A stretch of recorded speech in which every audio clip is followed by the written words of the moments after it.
Fit-tmiem din il-ġimgħa qed isir pagament ieħor tal-in-work benefit. Dan il-pagament ikopri il-perjodu bejn Lulju u Settembru li għaddew. Fi stqarrija l-Ministeru għall-Politika Soċjali u d-Drittijiet tat-Tfal qal li b'kollox se jkunu qed jirċievu l-benefiċċju aktar minn 23,600 familja b'investiment ta' madwar 4 miljun euro. Min Jannar sa Settembru dan l-investiment fl-in-work benefit kien ta' 11 miljun u 300,000 euro.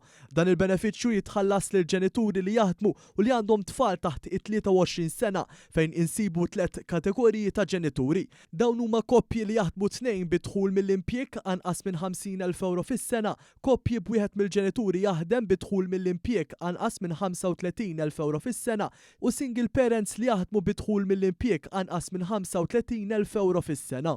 F'kull każ hemm minimu ta' dħul li tal-familji jrid ikollhom biex jikkwalifikaw. L-informazzjoni dwar id-dħul tinġib b'mod awtomatiku mid-Dipartiment tat-Taxxa u għalhekk il-benefiċjarji m'għandhomx bżonn japplikaw.